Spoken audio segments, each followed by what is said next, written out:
Baik, selamat pagi semuanya. Perkenalkan, nama saya Cindy Febrina Hutabalian dengan NIM 2201001010048, program studi teknik elektro dari jurusan teknik elektro. Baik, hari ini saya akan membuat video pembelajaran, juga membuat latihan soal dari mata kuliah praktikum teknik kendali dengan judul Dasar Teknik Kendali. Mata kuliah ini diampu oleh Bapak dosen Insinyur Surta Nugraha, ST Engineering. Baik, yang pertama di bab ini kita akan belajar mengenai sistem kontrol. Jadi, sistem kontrol merupakan sistem yang mengatur atau mengontrol satu atau lebih besaran, seperti parameter atau variabel, sehingga berada pada suatu harga atau dalam kisaran nilai tertentu. Nah, sistem ini juga disebut dengan sebagai teknik pengaturan atau teknik kendali. Nah, sistem pengendalian atau sistem pengontrolan. Sistem kontrol atau sistem kendali secara peralatan terdiri dari berbagai set komponen fisik yang digunakan untuk mengarahkan aliran energi ke mesin atau proses untuk mencapai kinerja yang diinginkan. Nah, di dalam sistem kontrol ini, di teknik kendali itu ada beberapa contoh yang mana sistem ini terdapat sistem kontrol loop tertutup dan sistem kontrol loop terbuka. Nah, pertama saya akan menjelaskan mengenai sistem kontrol loop tertutup yang merupakan salah satu sistem kendali otomatis. Sistem loop tertutup itu kenapa sih dikatakan loop tertutup? Hal ini dikarenakan sistem kontrol ini keluarannya dapat dibandingkan dengan masukan atau inputnya. Dalam sistem loop tertutup, istilah kontrol loop tertutup itu selalu mengacu pada penggunaan tindakan kontrol umpan balik untuk mengurangi kesalahan dari sistem. Nah, sinyal kesalahan atau sinyal error tadi yang merupakan perbedaan antara sinyal input dan sinyal umpan balik akan dikirimkan pada kontrol untuk mengurangi error dan membawa output ke sistem untuk nilai yang diinginkan. Nah, jadi dapat teman-teman lihat di gambar ini blok diagramnya, di mana ketika input masuk, lalu masuk ke controller, nah controller itu akan masuk lagi ke proses. Ketika sudah diproses inputan itu, dia akan mengeluarkan sebuah output. Nah, karena dia pada loop tertutup ini terdapat feedback, maka ketika output masuk ke feedback, nah ketika feedback ini tugasnya itu mengkalibrasi atau mengecek lah istilah katanya.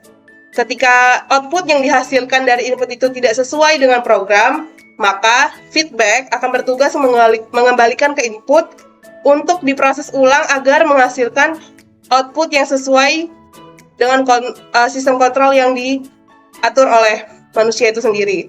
Nah, yang kedua adalah sistem loop terbuka. Nah, sistem loop terbuka atau sistem kendali manual ini berbeda dengan sistem loop tertutup. Hal ini dikatakan karena loop terbuka ini keluarannya tidak mempengaruhi inputannya. Nah, ini bisa dilihat dari blok diagramnya. Ketika input masuk ke controller, lalu controller memproses, ya dia langsung jadi output. Output itu tidak mempengaruhi inputan kembali. Nah, sistem loop terbuka ini tidak membandingkan output dengan input referensinya. Yang seperti sudah saya katakan, output tidak mempengaruhi input. Oleh karena itu, ada kondisi operasi yang tetap untuk setiap input referensi, sehingga keakuratan sistem tergantung pada kalibrasi. Pada sistem ini, hanya jika hubungan antara input dan output diketahui dan tidak ada gangguan internal atau eksternal, kontrol loop terbuka dapat digunakan. Nah, contoh dari kontrol loop terbuka ini adalah mesin cuci. Jadi mesin cuci itu ketika kita masukkan baju, masukkan air, dia akan memproses dan menggiling baju. Tapi dia nggak tahu baju itu bersih atau enggak. Berbeda dengan kalau di loop tertutup itu contohnya adalah suhu ruangan otomatis. Ya, jadi kalau suhu ruangan otomatis itu ketika pengatur suhu ruangan, ya itu ketika suhu yang dihasilkan atau di dalam ruangan itu tidak sesuai dengan program yang kita mau, maka sensor itu akan memberikan feedback kepada inputan agar si program itu atau sistem itu dapat mengeluarkan output yang kita mau. Jadi berbeda antara loop terbuka dan loop tertutup ini. Nah, di dalam sistem kontrol kendali ini ada yang namanya blok diagram hubungan seri atau cascade. Jadi kita tuh dapat membuat sebuah blok diagram untuk mengecek tugas sistem-sistem yang kita susun. Jadi blok diagram hubung seri ini, jika dua atau lebih blok terhubung secara langsung dalam satu garis atau satu blok di atas yang lain, maka blok diagram dianggap sebagai hubungan seri. Ketika dua blok terhubung dalam seri, mereka dapat disederhanakan menjadi satu blok yang merupakan perkalian dari setiap blok yang terhubung secara seri. Nah, seperti ada di blok diagram ini, RS dengan inputan ada G1S, lalu dan ada juga G2, lalu keluarannya adalah CS, maka G1 dan G2 ini kita kalikan karena mereka berada dalam satu garis yang sama atau di ya benar, dia ada di satu garis yang sama, sehingga pada di bawah ini RS sama, ya berarti kalau persamaannya itu CS per RS sama dengan G1S dikali G2. Selanjutnya adalah blok diagram hubungan paralel.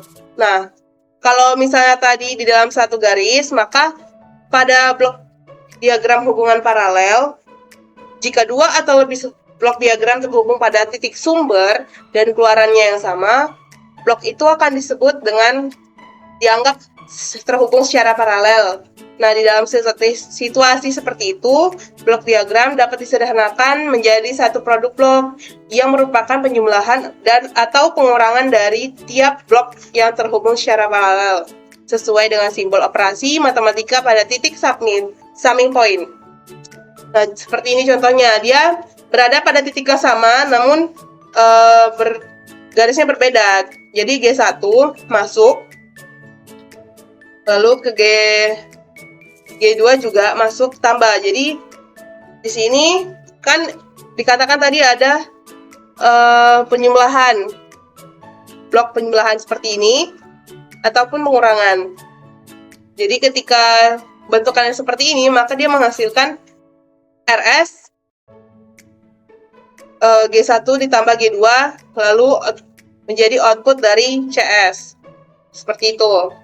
Nah, selanjutnya adalah blok diagram hubungan umpan balik atau feedback. Seperti yang dikatakan tadi, berarti output dari input bakalan masuk lagi ke input. Contohnya seperti ini. Ketika RS lalu ditambah dengan ES dikali GS, dia menghasilkan variabel baru. Lalu variabel baru itu dia akan dikalikan dengan output dari CS ini, dia dikalikan dengan hubungan umpan balik atau feedback, lalu masuk lagi ke inputan. Nah, jadi blok diagram ini akan terhubung secara umpan balik jika memiliki titik percabangan yang umpan balik kembali kepada inputannya. Baik, kita lanjutkan ke fungsi alih cascade, paralel, dan feedback pada MATLAB. Jadi fungsi alih dari seri, paralel, dan feedback itu dari blok diagram tadi dapat kita olah atau kita buat di dalam dalam MATLAB. Nah, yang pertama ada fungsi alih hubung seri atau cascade. Jadi di sini ada inputannya RS, ada blok G1 dan G2, lalu outputnya adalah CS. Seperti itu. Nah, dari fungsi alih hubungan seri ini, kita dapat membuat sebuah program dengan perintah series. Nah, ini contohnya. Nah, kita coba aja buat di MATLAB-nya langsung. Sebelumnya di sini saya sudah ketikkan, jadi agar videonya nggak terlalu panjangan. Di mana ada pembilang dalam matriks 10, lalu ada penyebutnya, dan satu variabelnya dengan matriks isinya dengan satu baris, ada Di kolom 1 ada nilai 1, di kolom 2 ada nilai 2, dan di kolom 3 ada nilai 10. Lalu 62 itu untuk pembilang kedua, di mana isi matriknya adalah 5. Lalu den 2 sebagai penyebut, di mana isi matriknya ada satu baris dengan 2 kolom, di mana 1 dan 5. Nah, untuk mengeluarkan nilai fungsi alihnya di dalam MATLAB, di sini variabelnya ini di dalam matrik dari 6 den sama dengan kita tulis kalau fungsi untuk seri itu seri S. Seri S di dalamnya langsung kita inisialisasi nilai penyebut dan pembilangnya, di mana ada DAM 1, DEN 1, 62 dan DEN 2. Lalu di sini kita juga buat print SYS dengan isinya dari variabel 6 den. Nah, ketika sudah seperti ini, kita kontrol enter, maka mengeluarkan nilai 50 per S pangkat 3 ditambah 7S kuadrat ditambah 20S ditambah 50. Nah, nilai 50 ini dikalikan dari 61 dikali 62, kan itu sebagai pembilang. Pembilang. Lalu sisanya itu ada penyebut. Nah, untuk paralel juga kita gunakan fungsi paralel. Nah, seperti ini. Kita coba kontrol enter. Nah, nanti nilai yang dihasilkan dengan paralel ini adalah 5S kuadrat ditambah 20S ditambah 100 per S pangkat 3 ditambah 7S kuadrat ditambah 20S ditambah 50. Nah, dia kenapa seperti itu? Dia dapat kita lihat dari fungsi alih hubungan paralel atau blok diagram seperti ini. Nah, selanjutnya itu adalah fungsi alih umpan balik atau feedback. Nah, untuk feedback sama, kita tapi gunakan perintah atau yaitu feedback. Ctrl enter, maka nilai yang dihasilkan adalah, atau fungsi alih yang dihasilkan adalah 10S ditambah 50 per S pangkat 3 ditambah 7 dikali S kuadrat ditambah 20S ditambah 100. Nah, itu untuk fungsi alih umpan balik. Baik, selanjutnya kita masuk saja ke latihan soal halaman 28, di mana di sini diketahui blok diagram, yang mana di sini ada inputan RS. RS ini masuk G1 dan G2. Nah, seperti yang tadi, kalau misalnya seri, dia dikalikan. Jadi G1 dan G2 ini kita kalikan, atau kita serikan. Setelah itu, keluaran dari G1 dan G2 ini kita berikan feedback ke G3. Setelah itu, antara kita keluarkan lagi, maka kita paralelkan, kita serikan antara G3 dan 4. Nih, G3S yang di bawah ini sama G4 ini kita serikan. Habis itu, output dari langkah yang ini, lalu output dari seri yang ini kita paralelkan di sini sehingga dia dapat mengeluarkan hasil seperti itu. Nah, tadi udah diketahui G1-nya itu 3 per S tambah 4, G2 itu 4 per 4S tambah 9, lalu G3 itu 1 per S tambah 1, dan G4 itu 3 per S. Nah, jadi kita di sini disuruh tentukan fungsi alih dari blok diagram ini dengan program MATLAB. Jadi kita langsung aja ke MATLAB. File new. Jadi yang pertama itu ada G1. G1 itu pembilangnya itu adalah 3. Jadi 6, 1 sama dengan 3. Dan 1 sama dengan matrik dari 1, 4. Habis itu 62 itu G2 sama dengan matrik dari 4 dan 2 sama dengan matrik dari 4 dan 9. Lalu 63 sama dengan matrik dari 1 dan 3 juga sama, itu matrik dari 1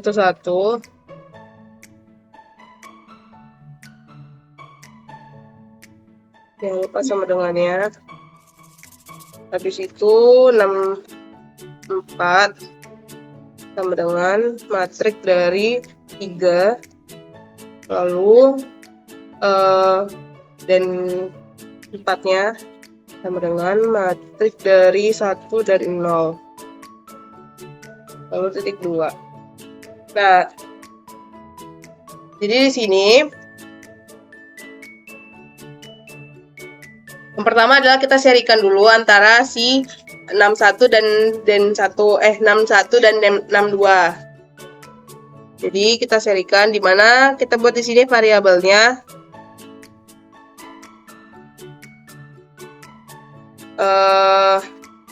variabelnya kita buat X saja, X1 dengan Y1.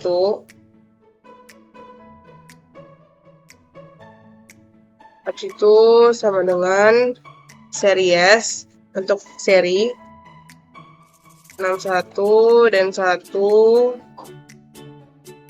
62 dan 2. Lalu titik koma. Setelah itu baru kita masuk hasil keluarannya ini, kita berikan feedback lagi. Jadi X, kita bikin X juga ya. X2 Y2 sama dengan feedback. Nah, feedbacknya itu dari mana? Berarti feedbacknya itu dari X1, lalu Y1. Nah, baru itu kita masukin nilai si 63 dan 3-nya. Karena kan tadi kita feedback itu ada di G3 yang di feedback.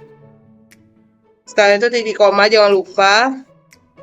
Habis itu kita masuk lagi ke seri antara G3 dan G4. Tadi kan di bawah itu, paling bawah ada blok diagram G3 dan G4 yang diserikan. Jadi kita buat juga yang itu, variabelnya sama tapi beda angka aja. Jadi di sini X3 Y3 sama dengan di sini berarti seri masih series. Habis itu berarti di sini 63 dan 3 dan 64 dan 4. Habis itu tutup kurung, titik koma. Udah nih semuanya. Nah, tadi kan udah semua tuh. Jadi di sini ini tanda operasi matematika.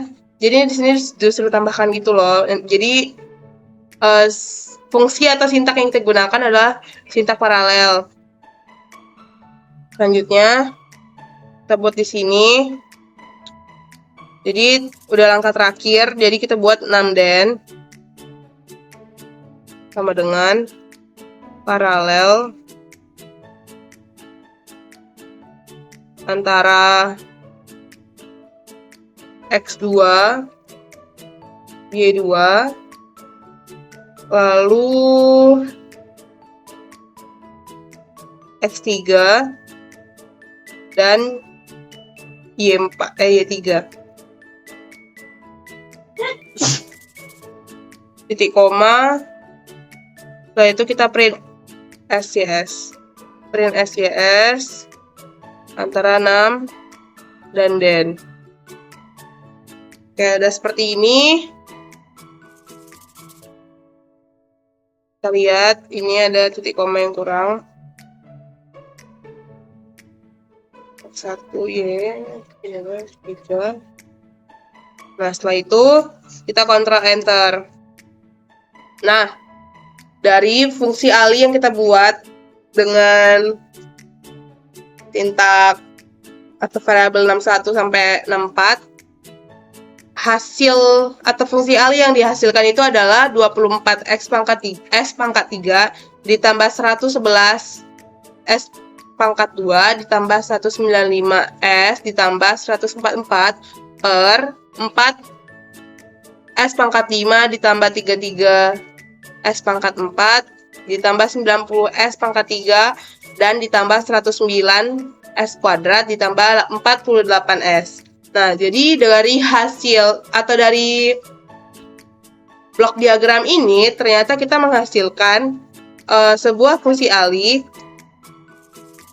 yaitu 24s pangkat 3 ditambah 111s kuadrat ditambah 195s ditambah 144 per 45s pangkat 5 dan ditambah 33s pangkat 4 ditambah 90s pangkat 3 ditambah 109s pangkat 2 dan 48s.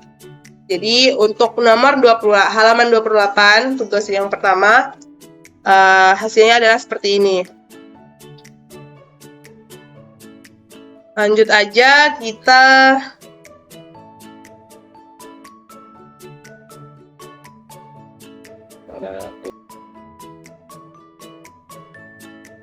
baik teman-teman, di sini kita bakal lanjutin latihan soal halaman 31, di mana pada latihan soal ini diketahui R1-nya adalah 2 ohm, R2 3 ohm, C1 5 farad, C2 7 farad, dan berikut adalah gambar rangkaian RLC-nya. Jadi dalam rangkaian ini dapat dilihat bahwa ada 2 loop, di mana isinya yang pertama R1 dengan C1, lalu R2 dengan C2.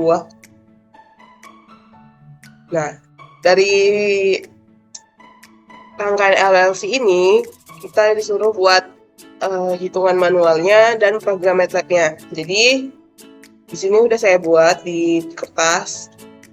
Dari rangkaian tersebut, loop 2 menghasilkan efek pembebanan pada loop 1, sehingga persamaan untuk rangkaian ini adalah 1 per C1 integral dari I1 dikurang I2 dt tambah R1 dikali I1 sama dengan epsilon I, lalu 1 per C1 integral dari I2 dikurang I1 dikali dt ditambah R2 dikali I2 ditambah 1 per C2 integral dari I2 dt sama dengan 0. Nah, dari persamaan ini kita transformasi Laplace, di mana menghasilkan 1 per C1s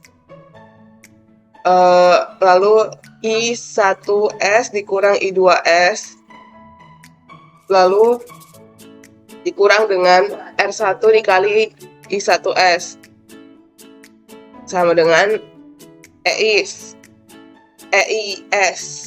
Nah, selanjutnya itu ada yang persamaan yang kedua itu 1 per C2 S dalam kurung siku I2 dikurang I1 ditambah R2 dikali I2 ditambah 1 per C2S ditambah I2 dikali I2 kali S sama dengan 0. Nah, setelah itu disederhanakan 1 per C2S dikali I2 S sama dengan E0 F. Sini kita lihat ada E1, EI, dan EI0.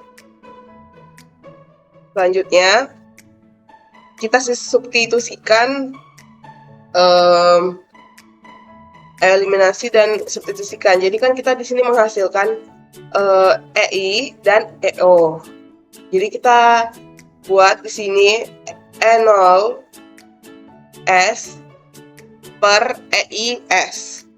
EI dikali S sama dengan 1 per R1 buka kurung R1 kali C1S ditambah 1 tutup kurung buka kurung dikali dengan buka kurung R2 dikali C2 S ditambah 1 tutup kurung ditambah R1 dikali C2S. Lalu dari persamaan ini juga dapat kita kembangkan lagi, di mana hasilnya adalah E0 dikali S, E0S dan EIS sama dengan 1 per R1 dikali C1 dikali R2 dikali C2, lalu S kuadrat ditambah R1 dikali C1 ditambah R2 dikali C2, lalu ditambah R1 dikali C2, lalu dikali S, habis itu ditambah 1. Setelah itu kita masukkanlah. Jadi ini adalah bentuk persamaannya dari rangkaian tadi, fungsi alihnya.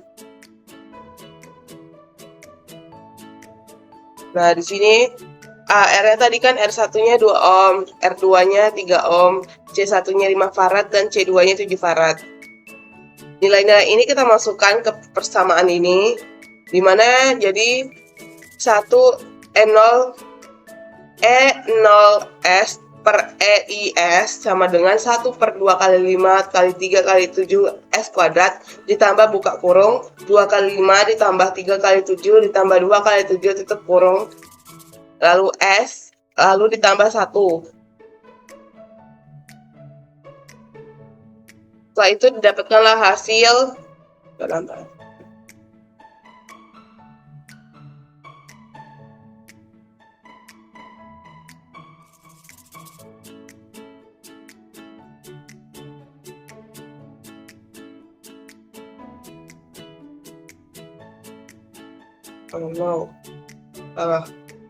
lalu didapatkanlah hasil 1 per 210 S ditambah 210 S kuadrat ditambah 45 S ditambah 1. Nah, dari fungsi alih ini kita dapatkan dari hitungan manual. Kita coba buat di MATLAB-nya.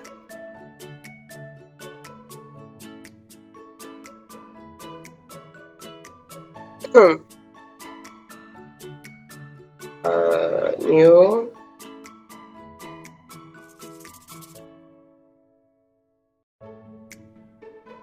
Baik, setelah kita buka file baru, kita coba ketikkan di sini, di mana tadi kan diketahui itu adalah R1, R2, dan C1 dan C2. Jadi kita masukin aja di sini R1 sama dengan 2, R2 sama dengan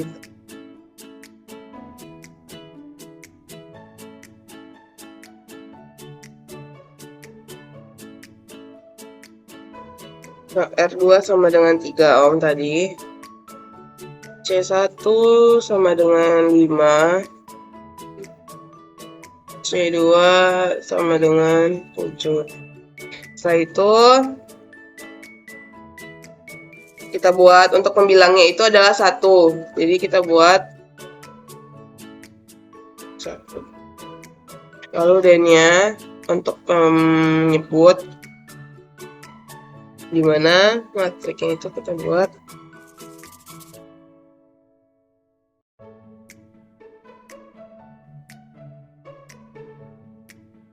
tadi rumusnya itu R1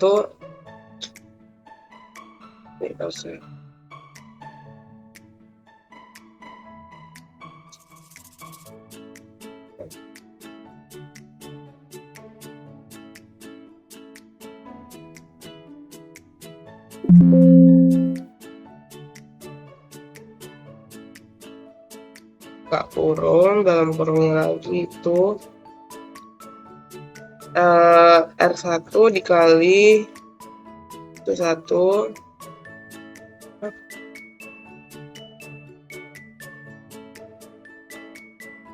tutup kurung tambah R2 kali C2 tutup kurung tambah R1 kali C2.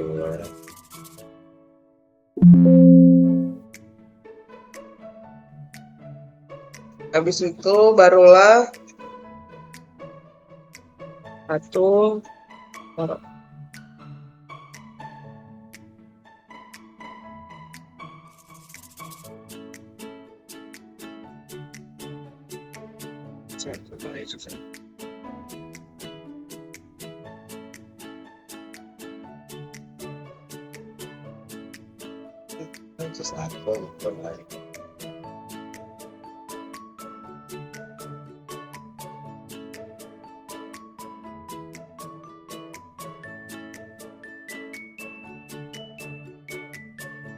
Cek.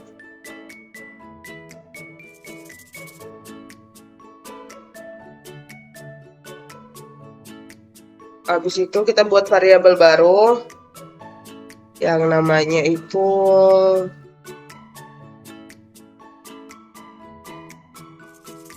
fnc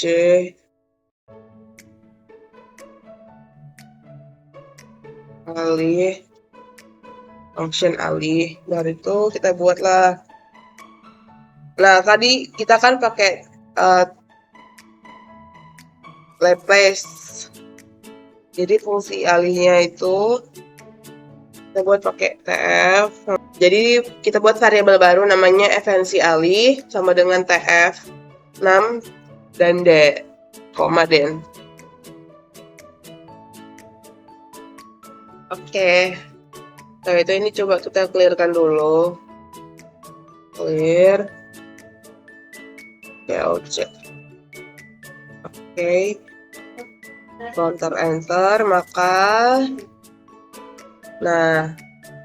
jadi transfer functionnya itu kita dapatkan 1/210s² ditambah 45s ditambah 1. Jadi hasil antara MATLAB ini dengan seperti perhitungan manual yang kita cari ini sama, jadi bisa dikatakan benar gitu. Nah, mungkin segitu dulu dari saya. Oke, mungkin segitu dulu dari saya. Terima kasih buat yang sudah menonton dan menyimak video saya. Apabila ada kesalahan dalam penyebutan dan saya menjelaskan, mohon dimaafkan. Sekali lagi, saya Singgi Febrina mengucapkan terima kasih buat teman-teman yang udah nonton video saya. Saya akhiri, selamat pagi dan selamat beraktivitas semuanya.